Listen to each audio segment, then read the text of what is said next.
Okay.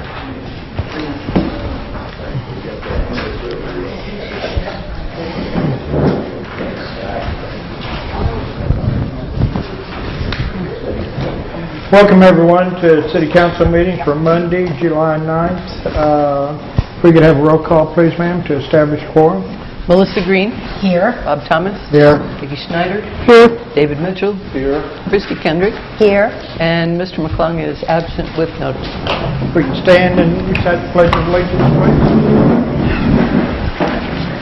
I pledge Allegiance to the flag of the United States of America and to the republic for which it stands, one nation, under God, indivisible, with liberty and justice for all.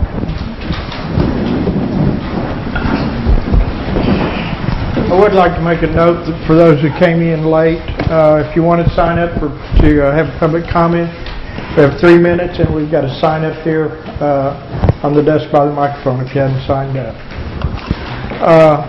If I can get a motion to approve the agenda, please. So moved. Get a second? Second. All right. Yes, ma'am? I would like to add to the agenda an item recognizing Karen Pryor of the CAPC as the winner of the International Travel Alliance Partners 2018 Spirit Award. I'll second that. And I would like to add another item so that we can address Dwayne Allen's letter of June 25th, 2018, requesting an adjustment of the budget. That would be for public works. Do we need a second on that? Aren't we supposed to vote? You'd have 4 votes or something? There's something about voting for last minute. We're supposed to have a vote on each item, so let's vote on recognition of Karen Pryor's award for adding that as new business. I'm sorry, I spoke too soon. All those in favor signify by saying aye. Aye. Any opposed? All right, and I understand you want to add a discussion on Dwayne Allen's letter regarding the budget. All those in favor of adding this to the agenda? Is there a second? Oh, is there a second, first of all? But do you need a second if we're going to vote? Yes. Yes, I'll second it so we can vote. Otherwise, if we don't second it, we won't vote. Okay. But so you still... I did second it then. All right, all those in favor? Is there any discussion on this? I don't think so. Oh, okay. I mean, I don't think so, Bob. I mean, as far as Robert's Rules of Order, which is voting on the agenda, we're not into debate. No, but I'm just... We're either adding it or we're not adding it. So? And there's no discussion of that? Okay. We're adding the agenda or we're not making it. Okay. All those in favor of adding this onto the agenda, signify by saying aye. Aye. Aye. How many? How about opposed? All those No. I heard 3 ayes. We need opposed? Okay, and this roll call. I don't know how many voted ayes. Well, 3, but you haven't asked for nays. Well, Ms. Green? Yes. Be 3 too. Ms. Schneider? Nope. Ms. Kendrick? Yes. Mr. Mitchell? Yes. Mr. Thomas? No. 3-2. All right, motion fails. Correct. All right, anything else? Yes, ma'am. Even though at the last meeting I put on that we shouldn't be adding stuff to the agenda, I would like to add, before we do any of our business, unfinished or new, could we please have an explanation or clarification, however you want to put it, from the city attorney in regards to conflicts of interest of the sitting council, since quite a few people are here that are going to be addressing that during their public comments. You want that added to the agenda? Yes. Oh. Under new business. Before we do any business, because this is going to cover what we do under unfinished. Well, It's going to directly address it. One, we have 2 issues. One, you want to add it to the agenda, and then we want to move it to the agenda. So first, let's see if it gets on the agenda. Do I have a second? Okay, well, just bring it up during. Not hearing a second, okay, it dies.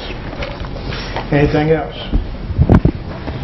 All right, hearing nothing, all those in favor of the agenda as amended, signify by saying aye. Aye. Aye. Aye. Any opposed? Okay. Get a motion to approve the minutes. So moved. Oh, I make a motion that we approve the minutes. Second. Second, okay. Any additions, corrections? Hearing none, then all those in favor of approval of the minutes as written and submitted, signify by saying aye. Aye. Any opposed? I'm opposed. Okay. 4-1. Yes. We have a couple items on the commission's vacancies. We have one from Margaret Hayde for position 6 on the HDC. I'm not sure. I think we had that. Do we have that in the packet last time? All right, that's in your packet for discussion for next time. So if you want to give her a call and talk to her, she is a lifelong resident of Eureka Springs area. And, we also have several vacancies from the CAPC that have expired, and we're waiting to hear something from them. So, other than that, we get public comments, and please limit your time to 3 minutes.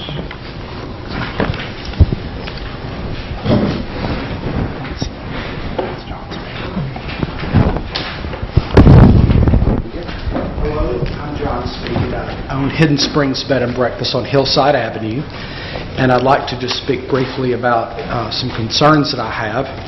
I'll preface this by saying that I've owned Hidden Springs Bed and Breakfast for 6 years, and my background is actually in higher education. So this has truly been my first experience in dealing with code and code enforcement from the city, and it's been a learning experience. Certainly. But as I have grown to learn more about how the city does things, the enforcement of code and so forth and so on, I had viewed what I deemed to be a conflict of interest. And that's one thing that I want to just bring forward at this time. I feel as if a member of the city council that possibly owns bed and breakfasts or manages properties or owns overnight cottages, acting on, voting upon these issues, I deem as a conflict of interest. I think that's almost Ethics 101, and I feel like it's antithetical to the rules of Ethics 101. So I have a concern about that, especially when you might have someone on council or on planning where these codes originate, right, that if they have a property that could benefit by the losing of B&Bs throughout the city, this just simply isn't fair and just. And that should guide us ethically as we decide what is ethical. And then two, something that I've observed in the 6 years is, to me, the haphazard way in which this city actually enforces its codes. This has been problematic for me personally as I have attempted to make improvements at my property. For example, I built a deck across a rock garden on my property, and it was absolutely an improvement to the look of the property, but also was so advantageous for me as the business operator, lessening my fears and anxieties that someone might slip in my rock garden, right? I was immediately, chastised for what I had done, that I had not gone through the proper steps, and I am very much a person to play by the rules. So I went back and did what I could do to make wrongs right. But in doing so,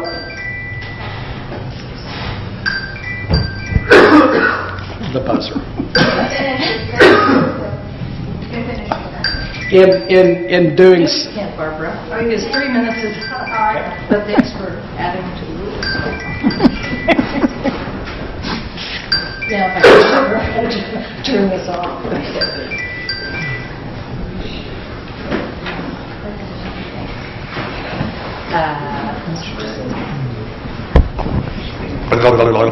Not fast enough? Okay. Good afternoon. As you know, John sent a letter in with regard to the proposed amendment to the code, which might, upon request, require bed and breakfast owners to register their domicile, and he outlined the draconian process that one must go through in order to get court approval for a registration of domicile. I can sum all that up in one word: draconian. Now, since that will have a negative effect on bed and breakfast, for one simple reason: anyone who comes in this town to buy a bed and breakfast, once they get wind of this proposed ordinance, assuming it went into effect, would hightail it out of the city as fast as they could. I think it will have a severe negative impact on the value of bed and breakfast property. That being the case, I'd urge you all to read that memo I handed out to all of you and pay particular attention to the Arkansas Private Property Protection Act, because a substantial lowering of value of property caused by enactment of new ordinances is actionable in court. Also, with regard to the amendment to the code dealing with the requirement for public hearings at planning on proposed ordinance, please see my written comments, and I ask you to compare the EUREKA ordinance, existing ordinance 130307, with Arkansas statute 14.56.422, and you will notice that they are identical. In other words, the drafters of the EUREKA Supreme Code knew what they were doing, and in order so they wouldn't make any mistakes, they copied the state statute verbatim. Any change in that runs the risk of being held illegal, because you can't enact an ordinance which is contrary to state law. That's simple, Simon. All right, and I'd like to reiterate for the umpteenth time that many of the problems that planning in the city seeks to address are the result of one thing, which is the failure to follow existing law, in particular with regard to the granting of variances to the 200-foot and 180-day rules. Show me one case in which the applicant for a variance was able to show, and I quote from 1408-10D4C, which provides that it requires proof, and here's the quote, that the variance is the minimum variance that will make possible the reasonable use of the land, building, or structure. For example, if you could use the house to live in or as a rental, long-term rental, that would automatically preclude you from getting a variance for a CUP. All right, we all make mistakes, and I think you acknowledged that at the last hearing. And then I asked you to look at Ordinance 140808, which is the revocation of the conditional use permits. How could this happen? Yeah, you read it. Too much of that talking. What number are we at? All right. Okay, we all make mistakes. However, under Eureka Springs Ordinance 14.08.08, a conditional use permit may be revoked for a violation of a single voluntary condition of the permit. This is unless the holder of the CUP can show good cause why the permit should not be revoked, and is harshly... Am I done? Continue on your tone. Oh, and this is unduly and harsh, and is contrary to how other cities handle CUP violations. Hey guys, this is extremely important. Other cities emphasize compliance over punishment, especially when one's livelihood is at stake. This is why I have urged you to consider revising the revocation procedure. I urge you to adopt the Fayetteville Ordinance, and emphasizes prompt and voluntary correction of any violation. Revocation is reserved for those who fail to correct a violation after being warned only so. Extremely important. Do I still have time?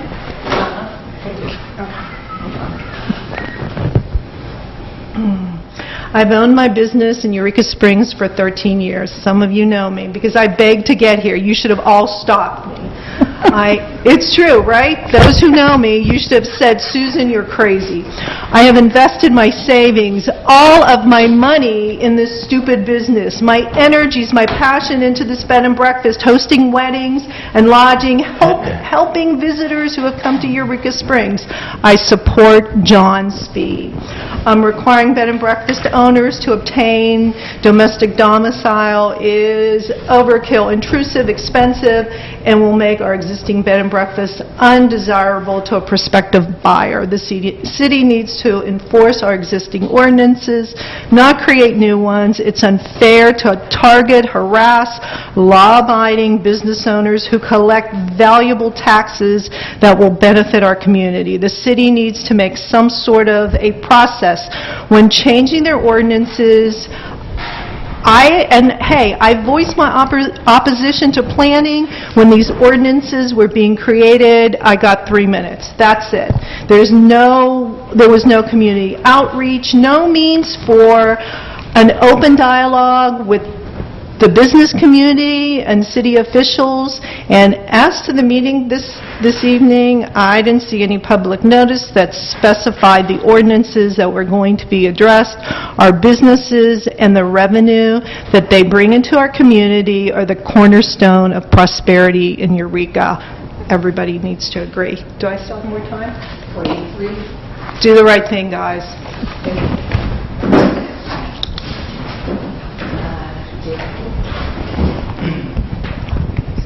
Thank you. My name's David Gallia. I'm fairly new to Eureka Springs. I've lived here only about 18 months because I come to Eureka Springs through marriage. I married Denise Gallia, who runs the Garden of Dream Bed and Breakfast. And so forgive me if I'm unfamiliar with you or the rules and how things are done here in Eureka Springs. But I did have a couple of concerns that I wanted to bring up. And one of the things that's foremost is it's perception. Perception is very, very important to us people who have to live and have to vote and make decisions. And it's important to you all on the council and on planning commissions that you be perceived as honest and trustworthy and loyal and all the good positive things. So I'd like to ask a question that and I mean no disrespect to anybody on it, but does anybody on the council or the planning commission see themselves as having a conflict of interest by voting for this ordinance that not only affects owners, but it possibly could affect and drive some people out of business and thereby reduce your competition? So if you are in conflict of interest, if you feel that you might be running people out of business, thereby increasing business for yourself, a better market share, if you will, I would encourage you to recluse yourself from voting on this ordinance. And that's my main point, other than to introduce myself and get to know folks. So thank you very much for your time.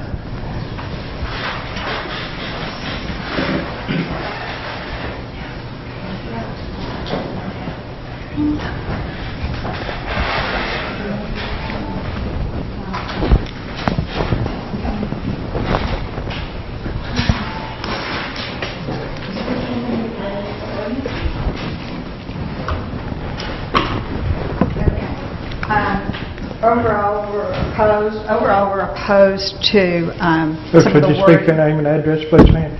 Barb Gavron, 11 Singleton House Bed and Breakfast. This is my 34th year of dealing with regulations in this town. I was in on the first meetings. We hired attorneys to create all our regulations. We researched other towns. The regulations have been modified a million times, and this repeats itself about every 2 years. We have to be back here, whether for whatever reason, okay, instead of trying to build the city and do something positive. I have one question. Melissa, you said at the last meeting, I'm not sure how you quoted it, that everyone is in agreement to eliminate B&Bs out of R1. I'd like to know who everyone is. I can't and answer complaints. I think it's a real broad statement to make forth. It's what I call a Trumpian statement. So I would be very concerned about that because I've heard no complaints. Okay? There may be some. If there are complaints that needs to go to the building inspector, they need to receive a letter and they need to get it handled. Also, it's going to affect real estate values in town. People aren't going to be able to sell things. I had a woman who came to my yard sale, an artist, a wealthy artist from Kansas City. She bought a house on Elk or Owen, one of those streets. She came down to pull a permit to have a vacation home and to do Airbnb. She couldn't get it. She flipped the house in less than a year and got out of here. So we're not being friendly to incoming people. And incoming people bring children. They help our economy. We need to be thinking positively instead of staying in the cesspool of attacking us all the time. The other thing is, the only reason bed and breakfast are being attacked is there's no other classification you can pull a license in. Give them a cottage license. The ones you're supposedly after are not those of us who are busting our ass cooking breakfast every morning. It's the ones who are labeled bed and breakfast who really aren't, because that's the only license they can legitimately pull in this town. You took away, cottages, you banned them, you banned something where they can only pull a B&B license and throw in a continental breakfast and live next door or whatever. They don't want to be a B&B. Why are we getting the bad press off of it? The press has gone to Fayetteville already 2 years ago. This is the same issue that came up in 2016. We are still festering over the same issue instead of trying to improve Eureka Springs and bring more business in here so we don't have to continually bring... we're focusing now on public housing. We need jobs for those people. We need industry to come in here to give those people jobs. I think that's what we should be working on. Our industry has always been tourism. The houses and structures are built for tourism. Victorian men always put a door on the outside because they knew they would die first, and their wives could rent a room. Nothing has changed.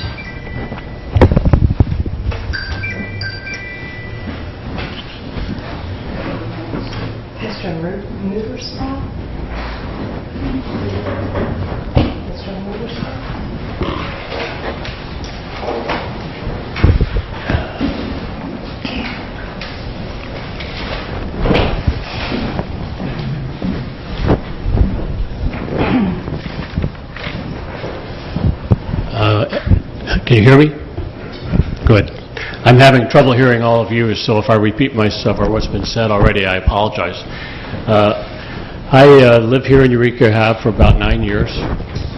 Have a single-family home in an R1 district, and... Excuse me, sir, would you repeat? I'm sorry? Would you state your name and address, please, sir? Roger Muter Spa, 11 Eureka Street.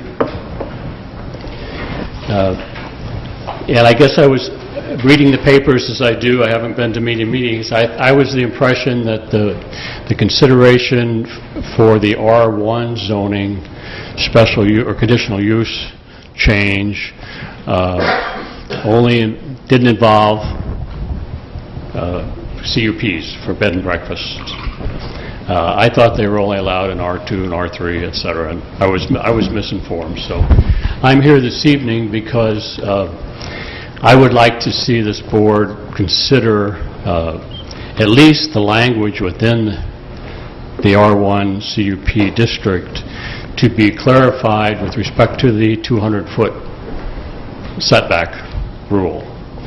I've asked 3 different people to describe that language to me, and I've gotten 3 different answers. So I think surely we can make those changes so that it's clear that the setback is parallel to and 200 feet away from all common property lines and all property lines that could be affected.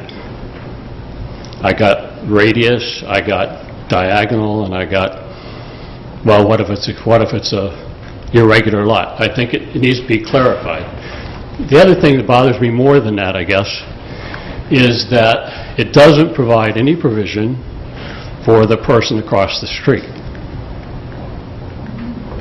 200 feet doesn't mean a thing for the homeowner across the street. There's no consideration given to where the bed and breakfast should be with respect to a non-CUP homeowner.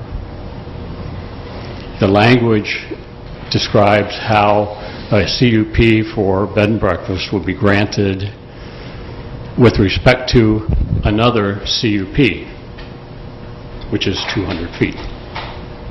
It doesn't say anything about a CUP can't be granted to the person across the street from me, which may be only 40 feet in our case. There's a lot across the street from me 40 feet away, which is now single-family residential. So there's no protection, actually, if you want to look at it the way. Not that I'm against bed and breakfasts, but there's no provision for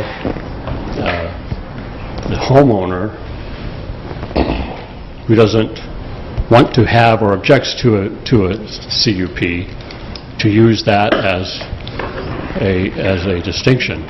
So a single-family home immediately becomes adjacent to or across the street from a business. Low-impact business, granted, but a business. Thank you.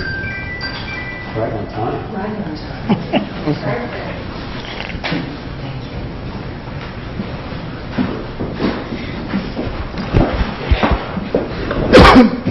Hi, I'm Matt Miller, and I live at 33 Council Street, and I am here to speak about an issue that's happening next door to me. I have a homeowner, adjacent homeowner, who's kenneled 3 large dogs on his porch, and the constant barking and the smell from feces and urine is about to drive me out of my house. I know people on East Mountain can't walk down the street without being hit in the face with it, and we're really tired of it, and we would like for something to happen. I've called Jimmy. I haven't had any return calls. I don't know who to contact, but I think if there's not an ordinance, and I know there's one for excessive noise, and I know in agricultural there's one for loud noise and odor, which, you know, if you've got it for agricultural and you don't have it for residential, what's the point? You know, we can't, you know, the person that owns the property doesn't even live there. So he's basically running a kennel in a house with no person occupying it. And so the dogs bark all night. Anytime a noise is made, anytime a car drives by, anytime there's a noise in the neighborhood, they start barking. And there's nobody there to calm them down. I've seen the guy that owns the house there twice since he bought it. So I would like for y'all to do something about that. And then also I feel for all you people that are trying to sell your B&Bs, and I hope the city council will make it where people can come to this town and operate a business, because it's hard for people to do that right now. I appreciate your time.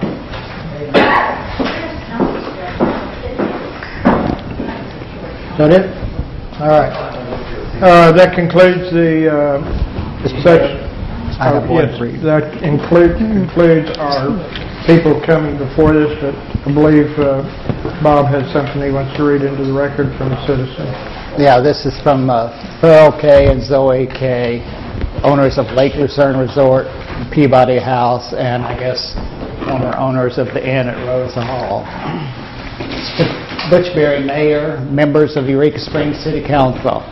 Once again, we open the newspaper to be met with another round of new regulations being proposed for Eureka Springs bed and breakfast. In the 17 years we have been in business, this has been a recurring theme with variations. Restrictions on our living requirements, what food we can serve our guests, how we facilitate a wedding.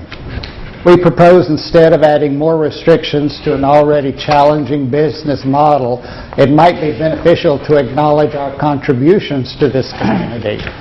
As an example, last year our lodgings, Lake Lucerne, Inn at Rose Hall, and Peabody House, employed 9 people. We independently spend over $10,000 per year on advertising in a 5-state region. We pay commercial property tax, commercial insurance, workman's compensation, payroll taxes, unemployment taxes, and commercial water rates. We support local plumbers, electricians, painters, carpenters, and handymen. Without the bed and breakfast business, our grocery store would not be able to stock some of the unique specialty foods they offer. Without the people we help bring to town, the quality and quantity of restaurants, retail shops, and galleries would not be able to survive in a town of 2,000 residents. The money the bed and breakfast spend helps support the well-being of everyone in this town. We take pride in how our properties look and are constantly working on them. It is surprising that the real estate agents are not expressing disdain over this constant harassment. These actions are making it more difficult to sell bed and breakfast properties. The Inn at Rose Hall just sold as a private home, not a business. We take pride in our business and the way we treat our guests. We would appreciate this council giving this some consideration. Instead, we are being harassed with selective code enforcement that has reached a ridiculous level. Other business sectors have certainly not been put through this. We also have strong concerns with the conflict of interest as several members of City Council and members of the Planning Commission own lodging. In summation, this continuous harassment of our business sector needs to stop. Is it necessary that we all hire legal counsel? Am I done? Is it necessary that we all hire legal counsel in order to run our businesses? We are in the middle of the season. We would like to devote our time to creating a wonderful experience for our guests. We want them to love Eureka Springs and continue returning for many years in the future. Thank you. All right. That concludes our public comments. So our next order of business is Ordinance 2269, amending adoption of plans. Yes, ma'am. I move that we discuss ordinance number 2269. Second. Okay. Yes, ma'am. I would like to have the city attorney please explain and clarify and discuss how conflict of interest with various council members has to do with any or all of these ordinances that we are now looking at.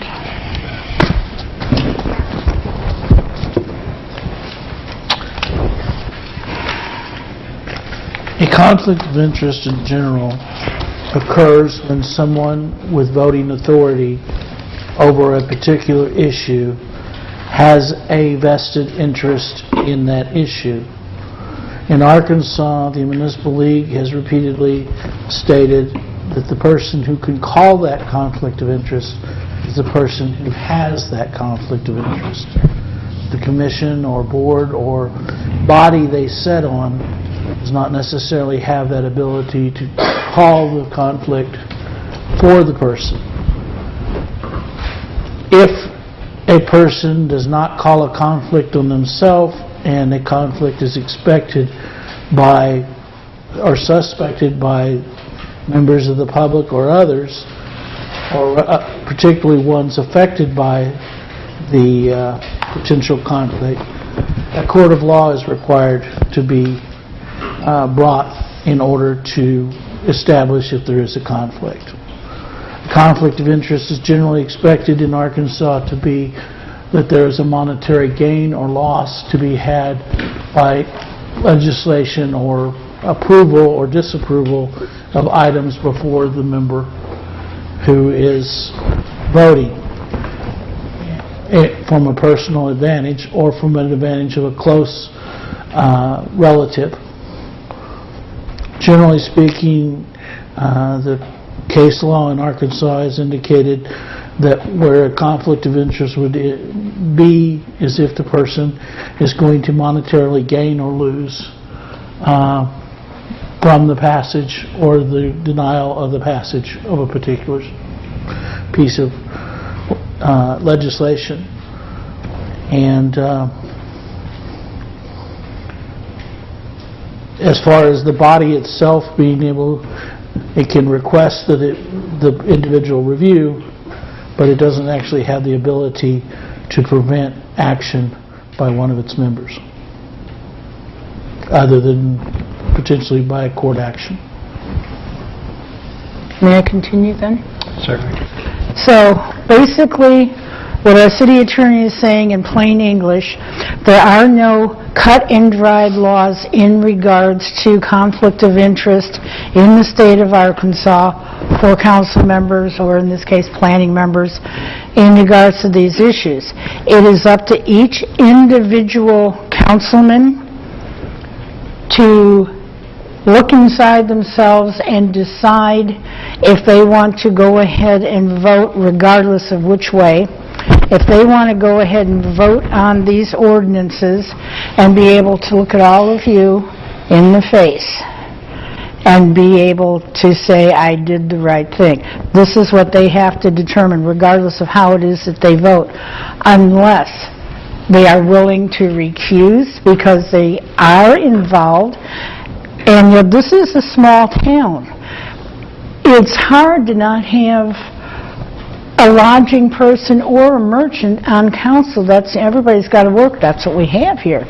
At the same time, there are times when you really shouldn't. I know as a merchant years ago when I was first starting, I couldn't vote on, I didn't feel it was right to vote because of conflict. So it's up to each individual to make up their decision on if they're going to vote on any of these ordinances one way or another. Yes, sir.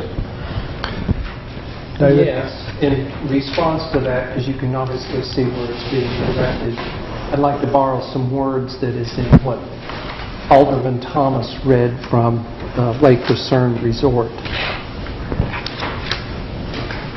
I spend approximately $5,000 to $8,000 a year on advertising in more than a 5-state region. I pay commercial state, I pay commercial property taxes. I support local plumbers, electricians, painters, carpenters, and handymen. And my real estate agent was sitting there who has my property listed for sale.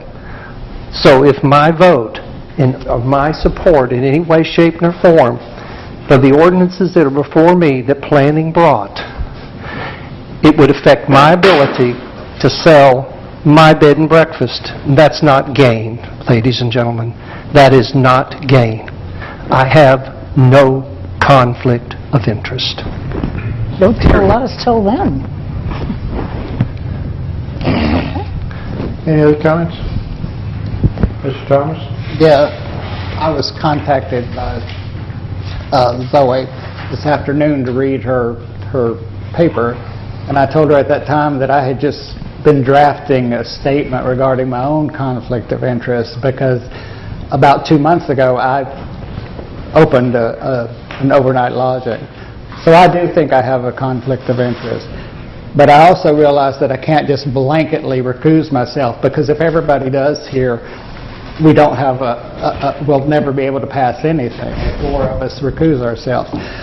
But there are some ordinances that are based on fact and based on real need, and there are some that are more nebulous. And I think I will be recusing myself on some of these because some of them are just more limiting and not based on a real need.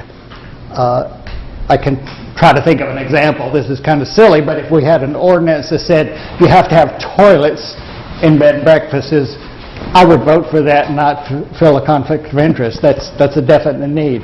But some of the stuff that's coming up tonight is not, and I will. Well, actually, I'm going to be voting against a couple of things tonight, but in the future, I would be recusing myself. Yes, ma'am. Ms. Green? One of the things on one of the ordinances is some of the stuff you talked about, the domicile. It says right now in our present ordinances, you must be on site at all times. That means no. Wait, we're not getting, no debate. Let me finish. Debate. And point of order? We're not getting into a debate. Right. Let me finish. What we did was try to loosen it up so you don't have to be there all the time. It's not meant to restrict you. It's a home-based business. When you buy a bed and breakfast, it's a home-based business, whether you live there or your manager lives there. That's what it is. That's all it is. That's all that ordinance is about. I don't feel like I have a conflict of interest because I like B&Bs. Jan, I worked with you extensively when you had problems a few years ago, didn't I? All right. Let's. Okay, so. let's bring this back. We're discussing ordinance 2269. I mean, Mickey got this in about the conflict of interest and got answered. Well, do you see all these people sitting here that have a problem with conflict? You can always bring that up as an agenda item. We're discussing item 2269. If you want to defer it, that's fine. That's up to council. There's a motion to discuss this, and I'm waiting for a motion if you want to approve it or if you want to defer it. It's up to the council.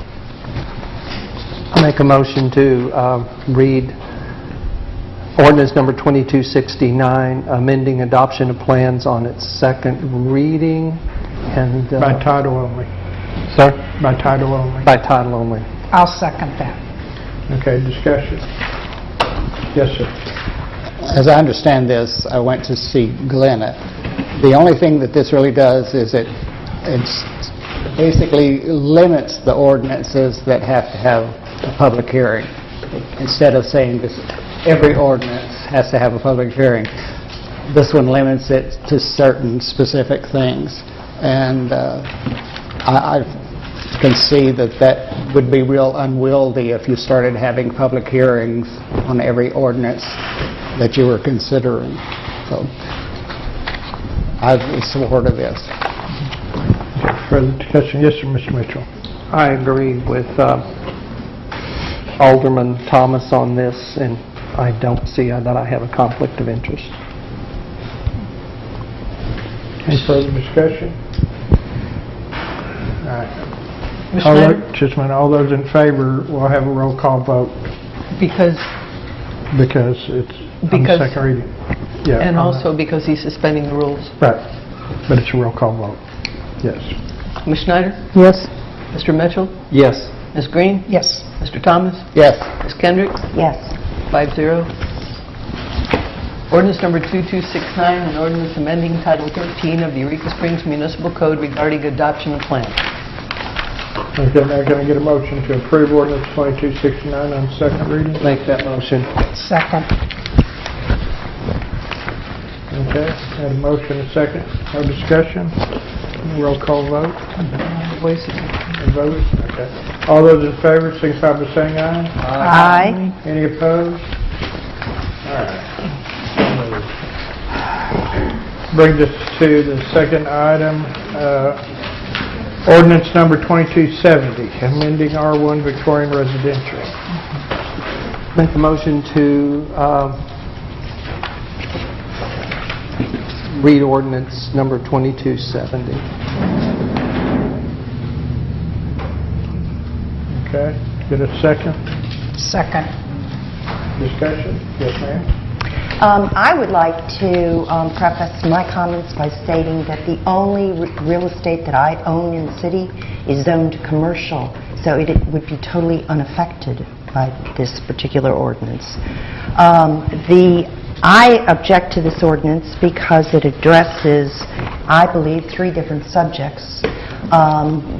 Arkansas law requires that each ordinance address only one single subject, and that subject should be clearly stated in the title, and that's one reason I object to this ordinance. Second reason is I think that it expands the conditional uses for tour homes and house museums and large daycare. And I object to that. I don't think that we need more conditional uses in our residential neighborhoods. Thirdly, I object to this ordinance because I don't know what register means when it says register the establishment as their primary domicile.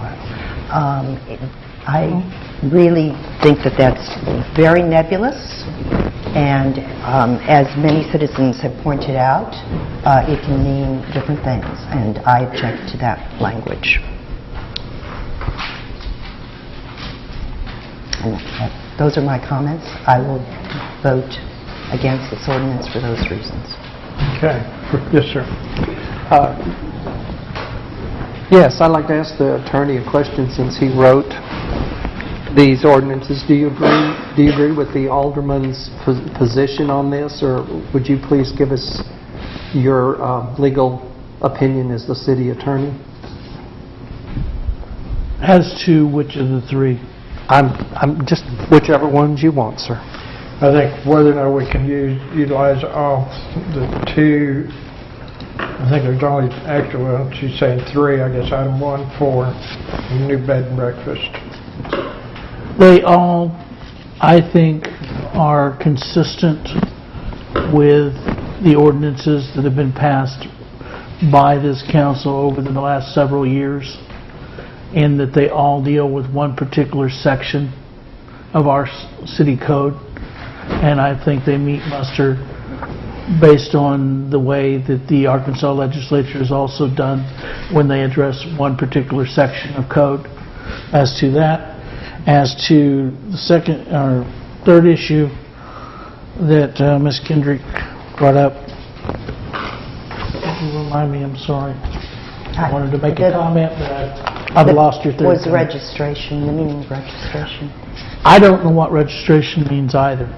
That was language that came from the Planning Commission, and it's probably something that needs further definition.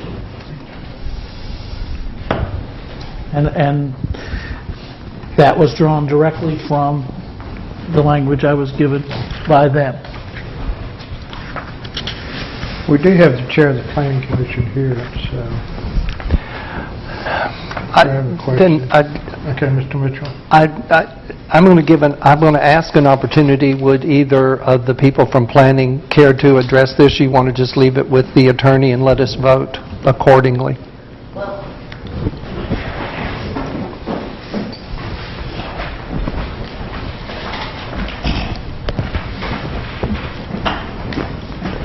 I would like to address the issue of the domicile. But that language came out of the workshop that we held with the City Council.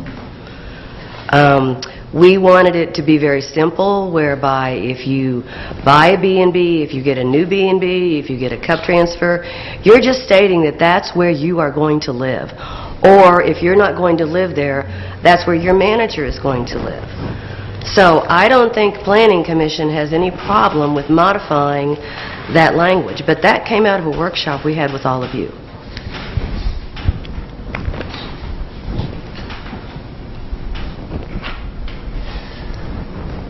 I have one other question, and this was Alderman Kendrick's regarding the daycare. Does the zoning say both large and small, and what you've done is combine the two, or is, It does say large and small, and we combined. Okay, so we're not eliminating or adding either one, we're just combining? We're just combining them, yes. That's what I thought. I just want to verify that. All right, Ms. Green? In our original one that we gave to the City Council last June, it says, stated, the owner or manager of a bed and breakfast must reside on site and continue to reside on site as his or her primary domicile. And that's, the language has been changed to where register, it's different than what we proposed. Well, and it's obviously domicile may not be the appropriate word that we want to use. Okay. Yeah. You know, we want to make it user-friendly, but... Right. Right, but it doesn't say large. I mean, instead of, we have it written now that they must be on site at all times. Mm-hmm. That means they can't go out for a cup of coffee. I mean, you know, the way it's written. I understand.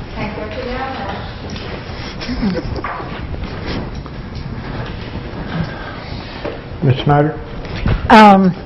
Yeah, we worked on this in planning years ago and had it worked out that there would always be an owner or a manager in residence. I don't understand. Am I missing something? I don't, and I wasn't at that workshop. I don't understand why it's got to be register as the primary domicile, all this other kind of stuff. Because I remember when we worked on this, it was permitted. If it was wintertime and you were closed for a month, you could go on vacation. It was no big deal. So what's all this all of a sudden, and somebody's got to be there 24/7? What am I missing?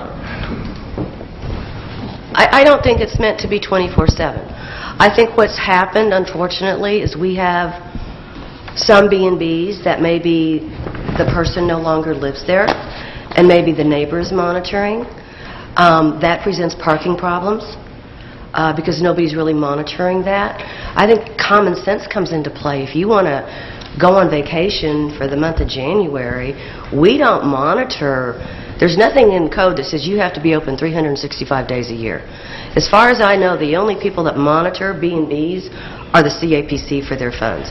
That is not part of planning's responsibility. Right. Would you guys be willing to rework some of this wording? The word domicile is really bad I don't news. think the Planning Commission would have a problem with that at all. Okay, so that would be fine with you guys to Absolutely. do some rework? And I'm not real sure why we've got, I mean, I know they're all in the one section, which is why they're all under one ordinance, but would it be possible to give these to us separately, each of these issues, these changes? We don't do the ordinances. Well, I mean, just, just basically, this is what we mean. We're going from this to this, and that's why. Just a little explanation for each one. You mean you want what's current and what we're proposed to change? Yes, and why. I don't think that would. Okay. That would probably help a lot. It's done. Oh. It's been done twice. Yeah. Okay, never mind. Okay. Ms. Green? I'm not sure who's Okay. next. I'm sorry. The old law says the owner or manager of the bed and breakfast must reside on site and continue to reside on site as his or her primary residence. What we did is the last time is we added they could live adjacent, but there's nothing that has changed, and even in the new, I agree, the word domicile is wrong, and I don't think we had that in. Didn't Mr. McClung That change? was Mr. McClung's request that we use the That word it changed to domicile. domicile. It was to be resident. It was just to clean this up, so it was a little easier for them to get off-site. Mr. Mitchell? I know we have a motion to discuss, but I'd like to go ahead and make a motion that we defer this ordinance number 2270 back to planning to address some of the issues that was expressed at this meeting. I'll second. We're both seconding. Discussion on deferring this. Yes. If it is to be deferred, I would like to point out that there has been an inaccuracy stated, and that is that currently large daycare is included as a conditional use in Victorian residential. It is not. Oh, it is not? It Okay, is thank not. you. So point of order. We want to be No. able to be able to be consulted. This isn't an open meeting, I sir. know that it's not, but I'm just telling you, we would like to be able to... That's all right, please. Yes, I Please. just want everybody to understand, B&B owners were not involved Please. in this process, so we're going to in the future. Go ahead. Thank you. All right. Further comments from the council? Yes, Ms. Green. I'd like to address Mr. Speed. No, We had a no, public- don't. No, Ms. Green, But please. we We're not did have public- getting into a debate. Okay, but we did have public meetings. We on did, all there of are this. public hearings, that's correct. All right. Okay, we're discussing this to defer. Yes, sir. Well, I've had some discussion. Are we? About deferring it. Pardon? About deferring it. Well, to defer it, to have them work on it, I'd like to ask a question about something I'd like to see if they would want to work on. This 200 feet from all parcel boundaries, it used to be like 200 feet frontage, correct? Or something like that. I know that was I don't want to unclear. say now, I misspoke earlier, I don't want to say because I don't have it in front of me. But, there's some properties in this town that sit on a large piece of land. And, some of those would require notifying lots and lots and lots of people who would, if you have, and I've seen houses advertised in town on 2 acres of land. If I'm at the back of somebody and they have a house up at the front of their 2 acres, I'm not really sure that I should necessarily have to be involved in the decision. The frontage makes more sense to me. It could be cleared up. That frontage was a little unclear. But this entire acreage is just, it could get to be overwhelming. Agreed. Would you consider that? Of course we would consider that.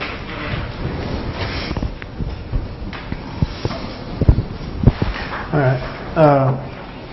Mickey? Since this is being deferred to be reworked, I would really like to see a workshop called so that B&Bs and lodging people could come and give their input of more than 3 minutes. I will agree with that, and I will say that I would imagine we had 3 public workshops concerning this, and we did have a public hearing 4 weeks ago, and not one person showed up. You've got their attention now, they'll show up. But if you could do a workshop, and in that way, and we've done it before where anybody who wants to speak can, and it's not 3 minutes. So if you could schedule that, that would be appreciated and probably help everybody, planning council and the people. I think we can do that. Okay, thank you. Further discussion about deferring this? Hearing none, all those in favor, signify by saying aye. Aye. Any opposed? All right, so moved. Thank you. All right, that brings us up to our next ordinance. 2271. Correct. Motion to discuss. Second. All right. Comments?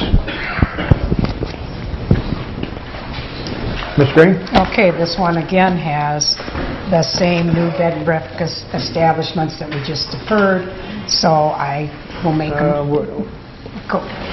Are we talking about? 2271?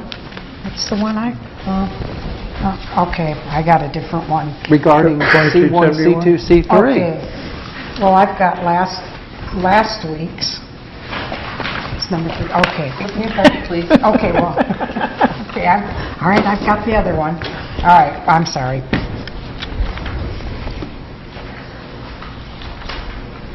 Okay, discussion.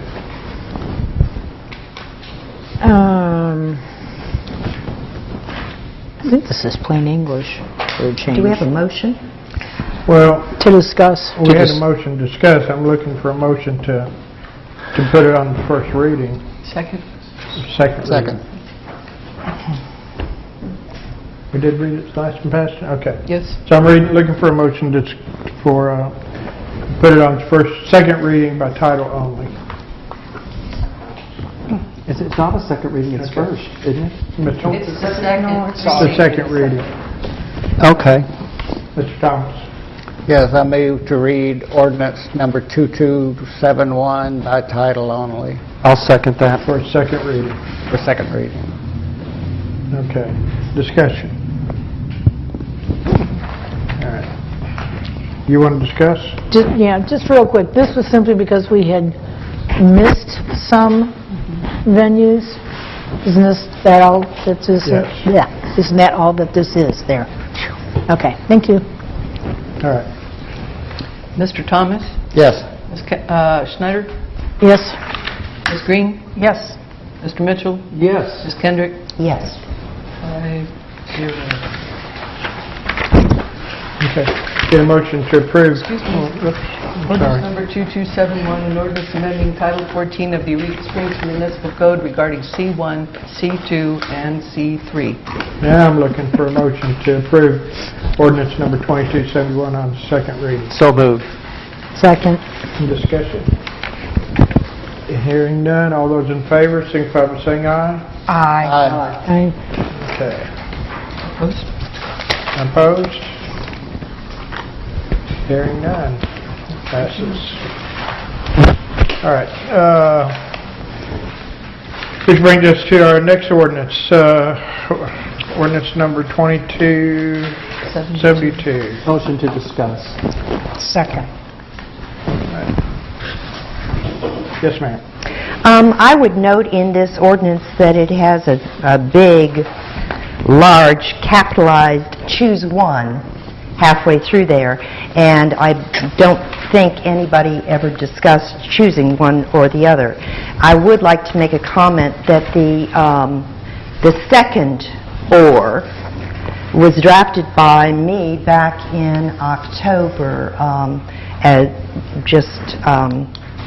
in an email that I sent to planning as a recommendation, because I thought the language that I had put in that particular sentence would be a better replacement for the first sentence of the paragraph that's before P. When it says or, it's not intended to replace the entire paragraph before it, but only the first sentence of the paragraph before it. So my intention in drafting that was to, in any case, leave the language which I believe exists under current law, which states this restriction is not intended to, nor shall it apply to any existing permitted conditional use activities where a permit is requested for an existing activity due to a change in ownership. Existing tourist lodgings may not expand the number of units originally permitted.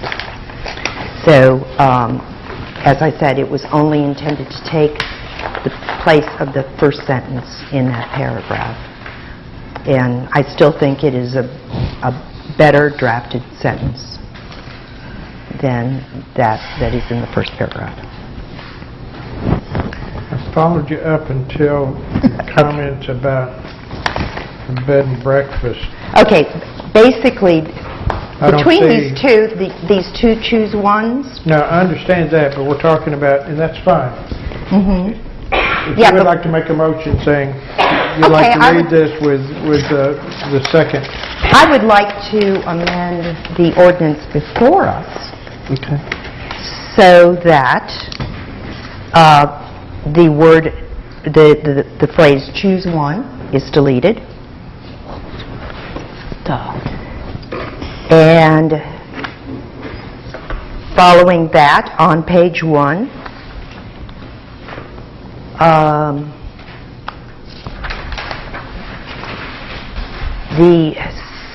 the last complete sentence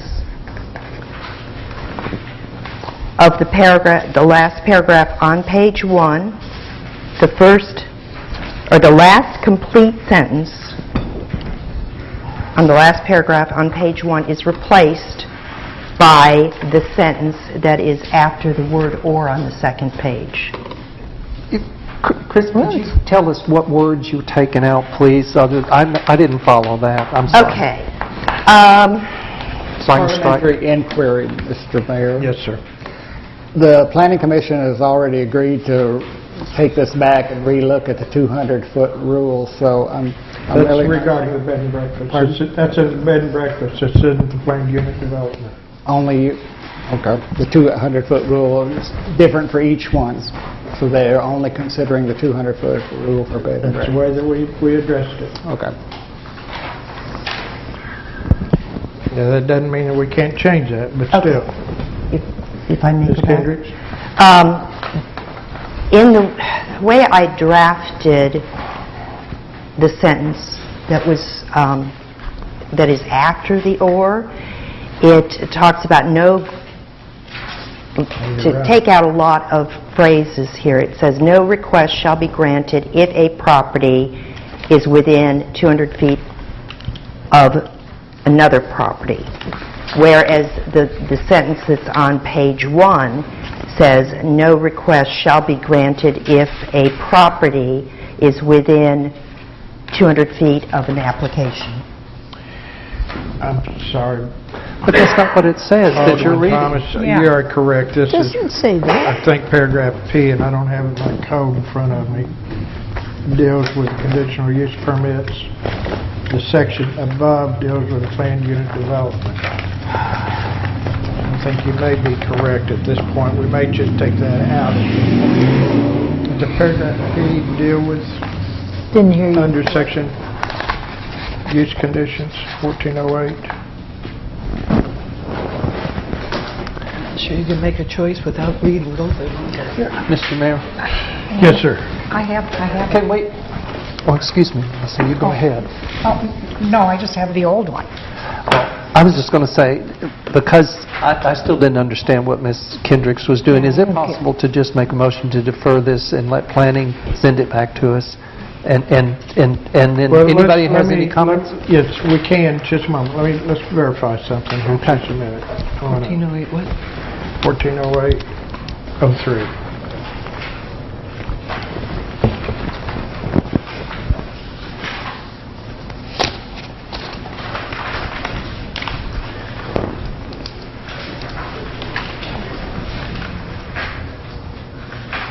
Back to 6.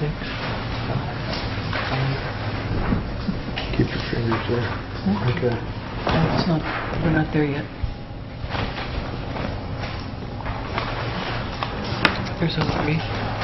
So 1403, 140803, what? Just 1408-03. Use conditions and exceptions.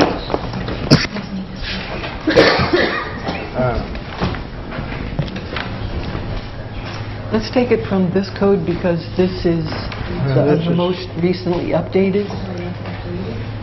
Yeah. All right, thank you.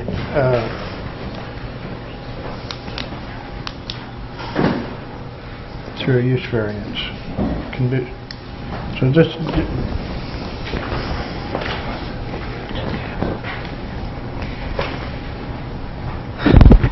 Do we have a motion? Yeah, we do. We have a motion on there. I've got Mr. Weaver.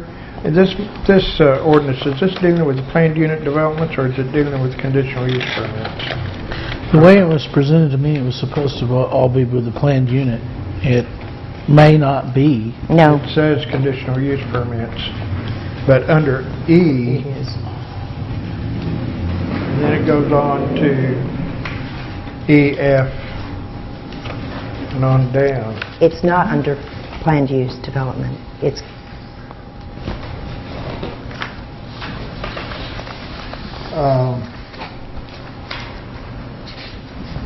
but that states it's the same thing as in our code. That has conditional use permits also under E. I'm not sure how to handle that.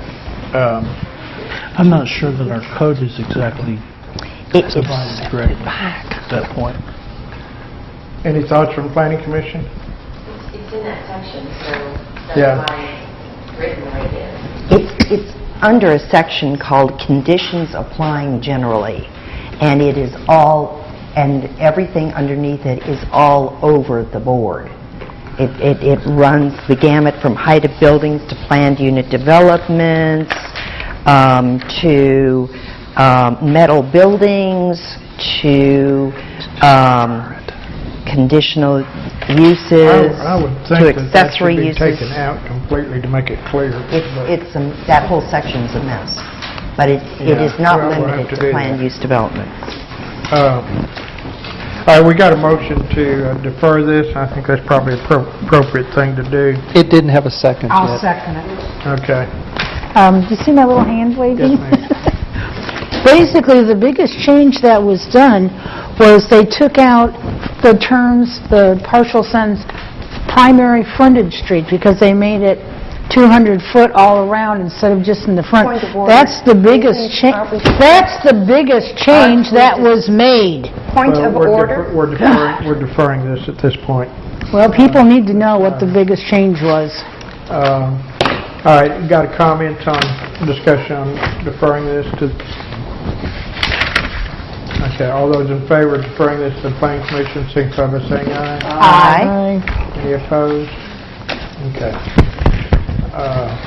I'll talk with the Planning Commission, see if we can get some things heading in the right direction on this. So, all right. We got a fifth ordinance that we did not discuss. Ordinance amending Title 14 of the Eureka Springs Municipal Code regarding R2 contemporary residential and R3 multifamily residential. Motion to discuss. Get a second. Second. Okay. Mr. Mayor? Yes, ma'am. May I make a motion to defer this ordinance as well back to planning for the same reasons that I cited on ordinance 2270, which were that there were several subjects in the ordinance, and that it should be broken down, number one. Number two, that it added to the conditional uses list. And three, that the word register is used in relationship to primary domicile, and it is unclear. We got a motion to defer this. Do I have a second? I'll second that. Okay.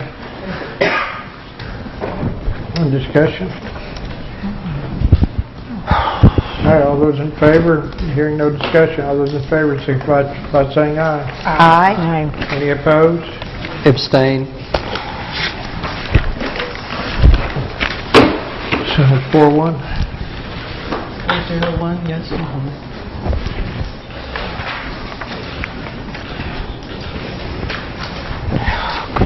Okay. And that brings us up to new business, if I'm not mistaken. Mr. Mitchell, rescinding your motion of January 8th. Motion to discuss. Second. What?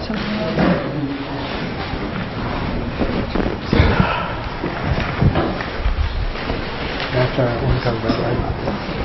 All right, yes, sir. Yes, I want to right off there. I would I'd like to remind the people the reason of the motion of January the 8th one more time, since we're going to be discussing rescinding it. And the motion was to suspend all engagement with the Eureka Springs Community Center Foundation until such time as the City of Eureka Springs elected officials, in conjunction with legal counsel, has the opportunity to conduct in-depth due diligence on the, not extreme as some paper reported, in-depth due diligence on the Eureka Springs Community Center Foundation Articles of Incorporation lease with the school district. And the most important part here was the financial records of all income sources and detailed expenses. There are 6 council people sitting at this table, and it's very obviously if at least 4 of those, or 3 and the mayor votes, can rescind the motion, and that should be brought up, since it's on the agenda for potential rescission. And if the people sitting at this table feel that the community center met the spirit of that motion that was voted on 4-1 back on January the 8th, then definitely it can be rescinded. And that's my comment. Any further comments? All right. Is there a motion or any action? I could ask a question. Absolutely. Did it say defer any interaction until those reports are received? Or what did it say exactly? Suspend all engagement until such time as the City of Eureka Springs elected officials with legal counsel opportunity to conduct in-depth due diligence on. And of course, we can get the Articles of Incorporation, and we didn't get the lease with the school district. The people here want it or not, but it was the financial records of all income sources and detailed expenses. And so, it's whatever the council here feels. If you feel they met the requirements of the motion, then vote accordingly to how you feel. But I just wanted to bring it back up. Ms. Snyder? So are you waiting for a motion? Yes. I make a motion that we rescind the motion that was made on January 8th in regards to the community center. Second. Had a second? Yes. Mr. Weaver? You're not really rescinding the motion. You're rescinding the vote, the resolution.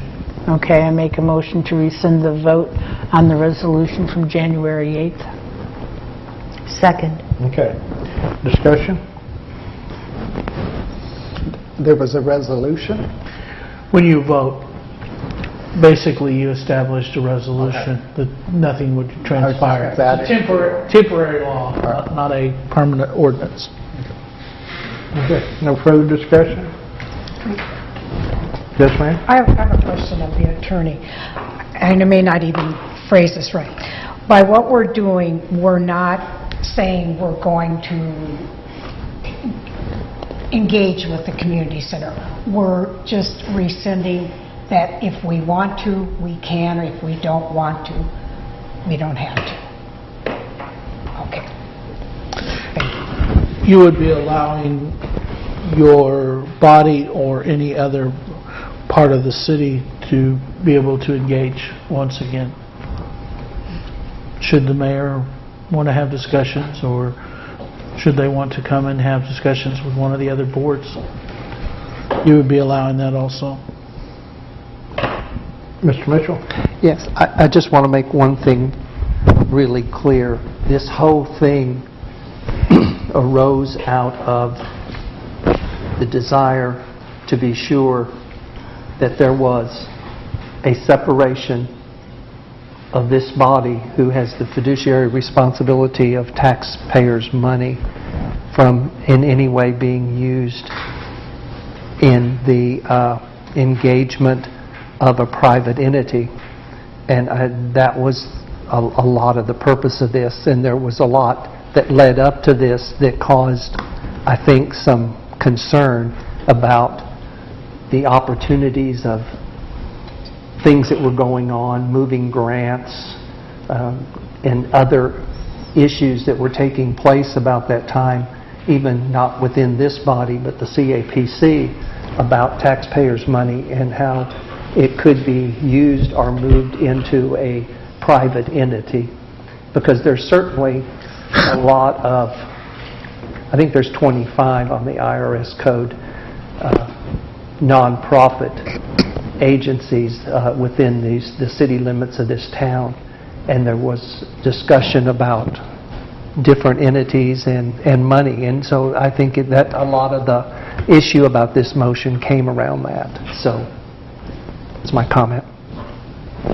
Yes, Mr. Thomas?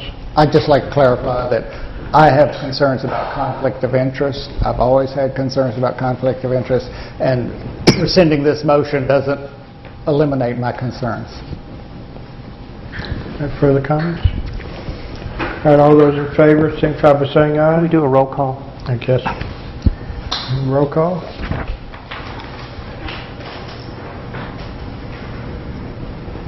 Ms. Kendrick? Yes. Ms. Green? Yes. Mr. Thomas? Yes. Mr. Mitchell? Abstain. Ms. Schneider? Yes. 401. Thank you. All right, that brings us up to our next item is discussion of the auditorium remodel update. Motion to discuss. Second. All right. I met with the architect and structural engineer after our last meeting downstairs, along with the building inspector, and got some information also from our fire marshal as to what needs to be done to bring it up to their standards. We are now going to, we haven't yet, but the fire department, we're going to be cutting a hole in the floor down there so we can find out where our grade is down below, so we can find out exactly what we need for the structural engineer to develop a foundation plan for the elevator. It's got to have a minimum of 18 inches down below the floor, which we're pretty sure we have. We just don't know how far, how much. We've also talked about the handicapped bathrooms, and that would be included into the plans, developing that. Also, at the same time, developing the back area, back in the back, would probably have a 2-compartment sink and a hand wash sink and a place for a refrigerator, which there's already a refrigerator down there, just for public use.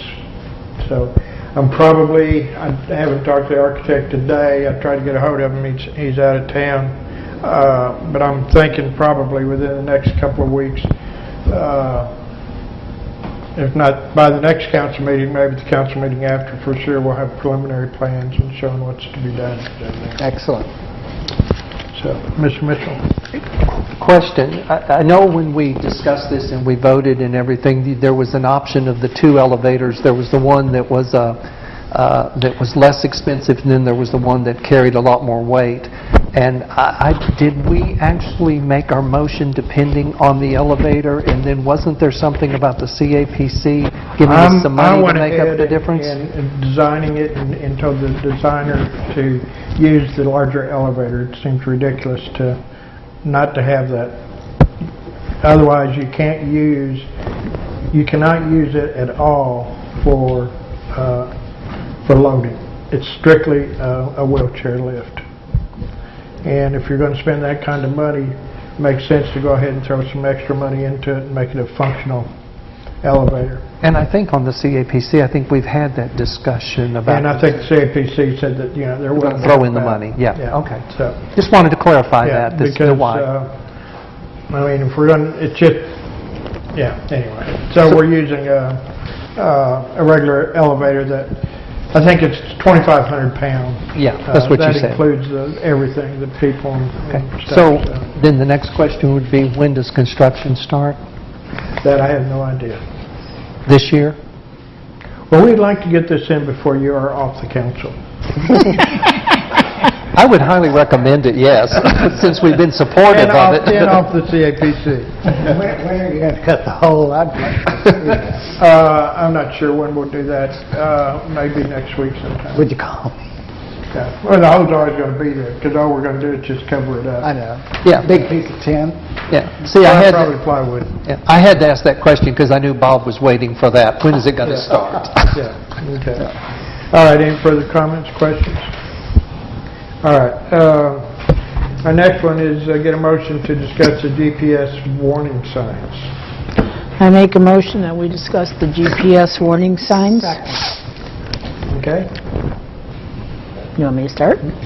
Yep. Okay.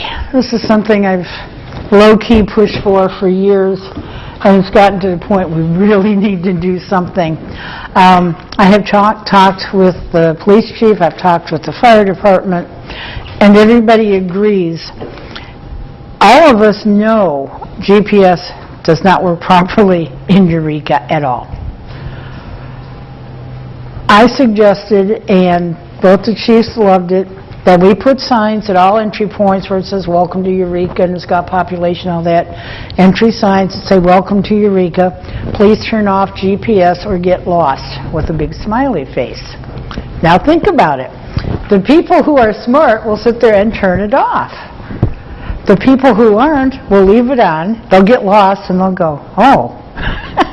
Anyway, they all enjoyed it, but unless you live on a little narrow side street like I do, or like we have all over town, you cannot appreciate having a double-length semi come down your little street at 1 or 2 in the morning and go, oh, shit, and not know how to get out because it's down a hill, it's around a curve, it's down a thing, and then it goes into one lane in gravel, and oh, good grief.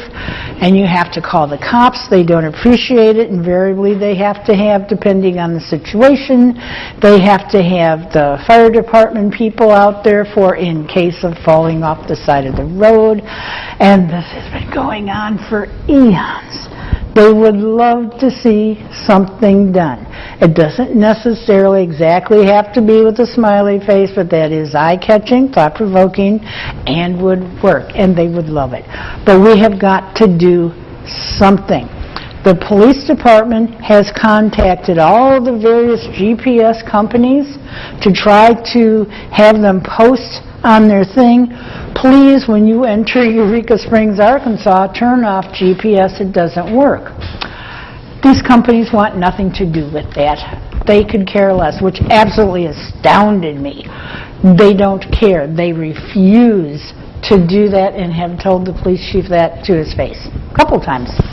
So that is what I would like to see us do.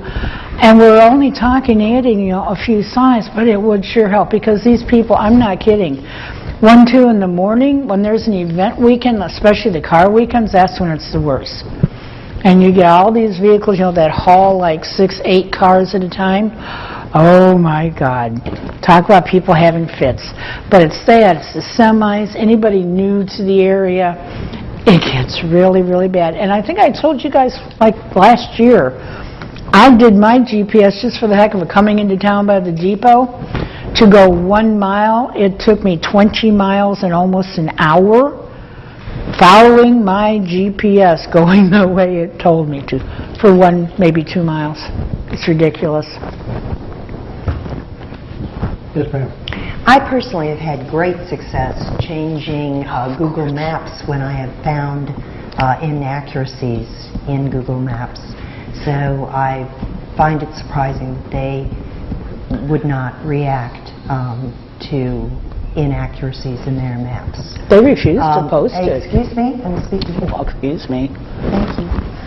I don't think that having signs that state that GPS doesn't work in our town is particularly productive, and if we do have particular streets that semis should not go down, then perhaps we should have signs that state no trucks should go down this street. I think that would be wiser. Mr. Mitchell? I empathize with what Mickey's saying, or Alderman Snyder.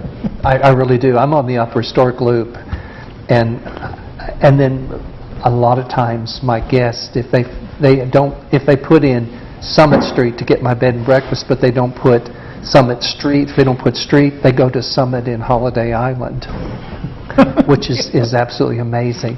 So I do understand, but at the same time I was thinking about this today, and I was zipping back from Berryville this morning, and as I approached the city limits going the speed limit, there's no way you can read everything. I mean, you can't. By the time you see the 2073, and then you see I think the noise ordinance is there. Another sign, I understand. I understand this now. I really do. I don't know if that's going to solve the problem or not, but I certainly do appreciate the problem, and I hear it, and I understand totally what you're saying. Ms. Kendra, you may have the best solution.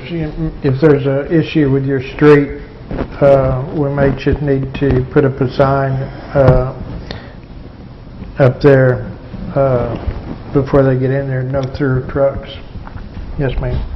Well, seeing as we're talking 4 signs versus a zillion, it's not just the big trucks, it's people in cars. Like I said, it took me 20 miles in an hour to get to my house to go 1 to 2 miles. It's cars. We're talking, once you're getting into city limits where it says, welcome to Eureka, you're not doing 55 anymore, David, I hope. But like I said, if you do an eye-catching sign with a smiley face, they're going to see it, they're going to slow down and read it, or get someone in the car to read it. But like I said, it's not just trucks and stuff, that's just the worst. That's when you have to call the cops. When you get a semi stuck on a street that's half a block long with a curve here and a curve here, they ain't getting out of there on their own. But it's also the cars. I've had so many people pull into our neighborhood and say, we're trying to get, the Crescent Hotel is the worst place to find in this town with the GPS. Absolutely the worst. And they always end up in my neighborhood for some reason. But yeah, I also was astounded that these people wouldn't put it on their site, and they flat out refused the police chief. So there you go. Ms. Green? My guests have had the same problem, only it's Midway Street, which I don't think exists anymore. Couldn't we have just a small sign, GPS may not work, or something, just a little sign like we used to have, please ride quietly? It might help. I mean, Mickey's right, there's about 4 entryways or something. We can do whatever y'all want to do. Well, then I'll make a motion that we ask Dwayne Allen to look into small warning signs in the major entry points. I'll second that. That's safe. That's safe. Huh? What do you want them to say? My motion is to ask Dwayne Allen to explore making some small signs for the major entryways into our town. No, I think what we're looking for is a verbiage. In regards to GPS. In regards to GPS not working. And let him decide. Okay. Not the way. Nikki, you make the motion, I'll second. Okay, I make a motion that we talk to Public Works I think that's what. in regards to looking into a do not use GPS sign and what he thinks would be the most effective design. I'll second that. For the 4 entrances. Mr. Weaver? Before you pick your language, and I understand, I might get lost. since the GPS people have already been adverse to the police chief's inquiries, I would caution you to be very careful before you put up signs without doing some study on the words, because you're probably going to get sued like several cities across the United States got sued when they put up "do not use Jake brakes." Although that was like picking the word Kleenex, because that's a particular type of brake. GPS may be general, but I think you're running afoul of getting sued. Should we have the police chief check with them? I have a feeling they'll rebuke the police chief if he asks. Nikki, pull your motion. Okay, I pull my original motion. I'd rather keep it and let them try to sue us. Well, you wouldn't take it off your site. All right. No, okay, so my motion's not good. She did. I made the motion, you seconded me. Yeah, well, we're... Further comments? Do we have to rescind this and ask the city attorney to look into it, or what? I'm not yet. Well, she would do a second, so there's no Well, second. we're waiting to find out. Do we need to ask somebody to look into this, the legalities of it? I think what city attorney's saying, there's no, I think as soon as you use the word GPS may not work, you're opening yourself up to Okay, Google is there a different term? or somebody possibly suing you. Okay, I'm old. Is there a different term for GPS that would be acceptable? Tim? I'm not aware of one. I'm not aware of anybody that, and we're not the only city that has this problem. It's a problem that exists in several historic towns. I'm sure San Francisco had the same problem. Mr. Thomas? I'm not speaking to great big semi-trucks, but all of the tourists that come down and dead into my driveway, including the one that ran into my son's house, find it quaint and charming that they end up down there when they thought they were on Main Street. I think it's more interesting to them than it is frustrating. That's why the get lost would be cute. I think it's more frustrating to the residents. So do you want me to pull my motion or what? Well, they're in the second. at Yeah, this I pulled point. my second. Yes. Well, then I'll pull my motion. I'll talk to the police chief again.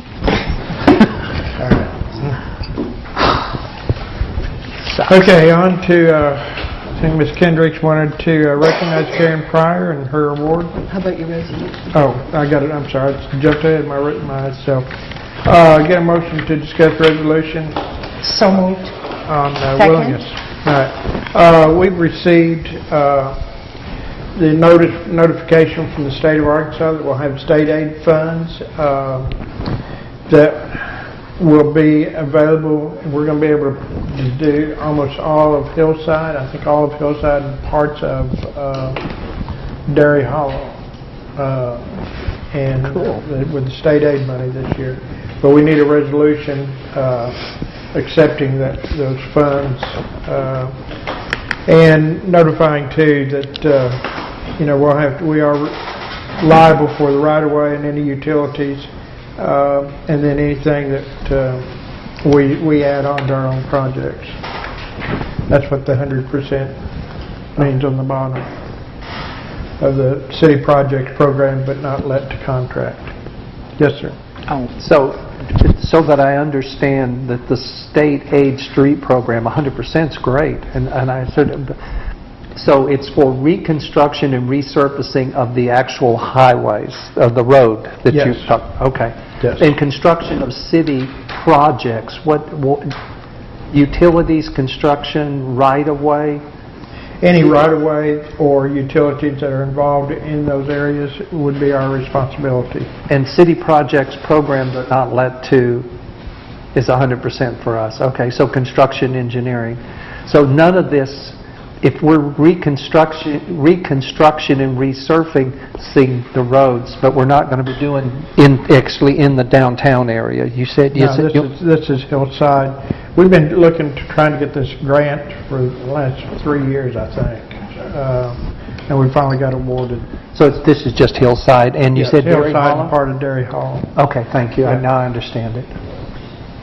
So, Mr. yes, ma'am.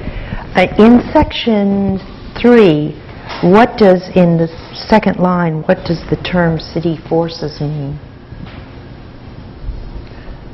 City employees.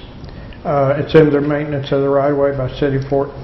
It's in the maintenance that we will take care of the right-of-way by city employees. I would like to move that we change the word forces to employees or agents. Isn't there a requirement to use the wording they send us? No, not that. I think that's been... This is what they sent us. Yeah. City forces? Sounds like Star Wars. This is what the State Highway sent as their resolution they would like for us to pass. Okay, I withdraw my motion. Okay. Good. Okay, I move that we pass a resolution expressing the willingness of the city of Eureka Springs to utilize state aid street monies for the following city projects. Give it a number. Read for passage. And read for passage and give it a number. Second. Okay. I'm getting better. All right. Got a motion to assign this resolution a number and to read for passage.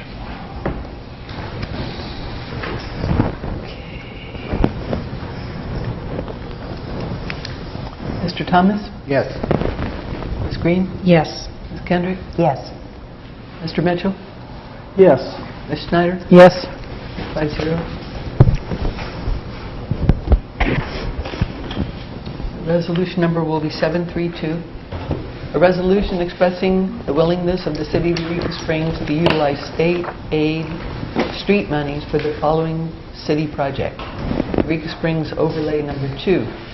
Whereas the city of Eureka Springs understands that state aid street program funds are available for certain city projects at the following participating ratios. For reconstruction and resurfacing, let's see, the preliminary engineering, the state aid would cover 100%, the city would pay nothing.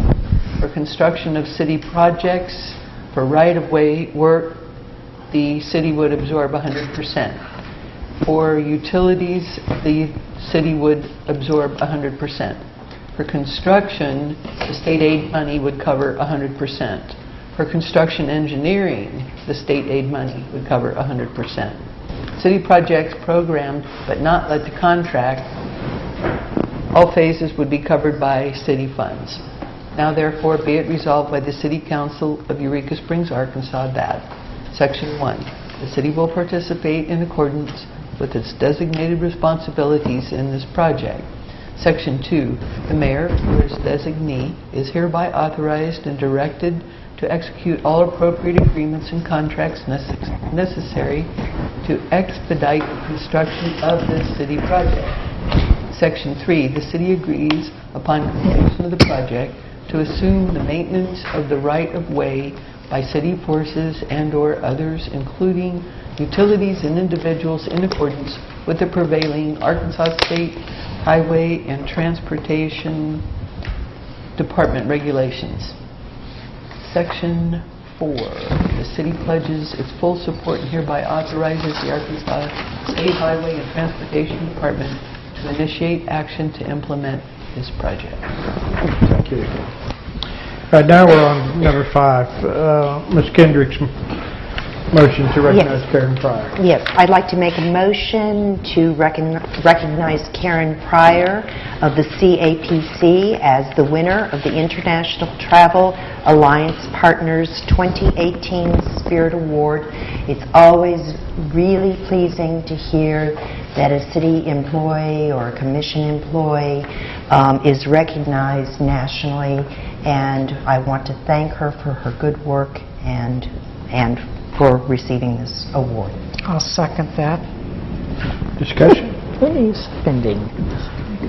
All right, all those in favor signify by saying aye. Aye. Any opposed? Better not be. She'll get on to us. Usually we All right. say we recognize them. I think that takes care of all of our business. The next item is the agenda, so Ms. Kendrick.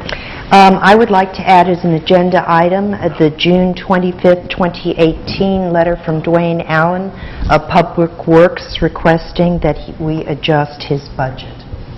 Second. Where did that? Okay. Mr. Mitchell. I'd like to add curb cuts, curb ramps within the downtown area. Discussion? Is that what you want? Is discussion? For discussion. Just for discussion, yes. Okay. I'll second that, I guess. Anything else? Mickey? I'm confused. I thought we already did the letter. What did I miss? No? Okay. Okay. Anything else? If not, City Council comments. Mr. Mitchell, start off on your end. And I'm going to surprise the hell out of you, no. No? No comments. Did you say no? No comments. All right. That comes to Ms. Green, surprise. All I'm going to say is, come to our public meetings, please. All right. Ms. Snyder? On a very sad note, I'd like to say, Ron, Frank, you're going to be greatly missed. You already are. R.I.P., guys. Frank Egan? Frank Egan and South Windcombe Ron. We lost both of them last week. That's it. Ron Durkee? Mm-hmm. Ron and I'm sorry, Ron Durkee, yes, South Windcombe. Frank Egan, Spike Silverback. We lost them both.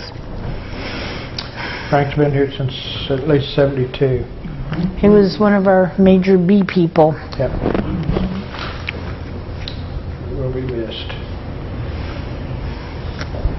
Mr. Thomas?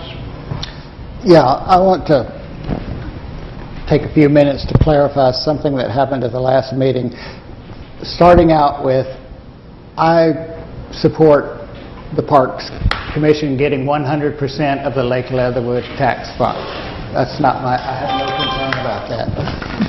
But there was a vote taken at the last meeting that was taken on the basis of something that somebody said that wasn't really quite true. It was a little misleading, and I'd like to clarify.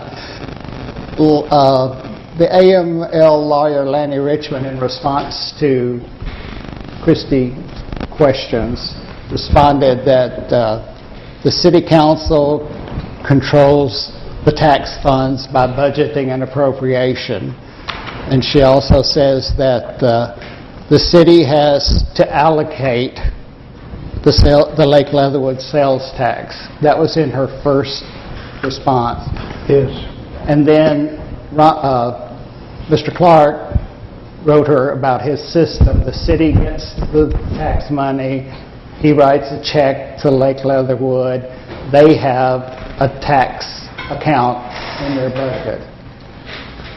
And the motion was, we don't need to change anything, let's leave it like it was.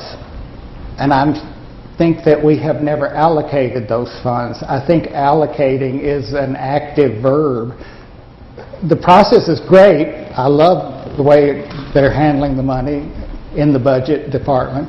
But the City Council has never allocated the funds, and I think that we have to do that.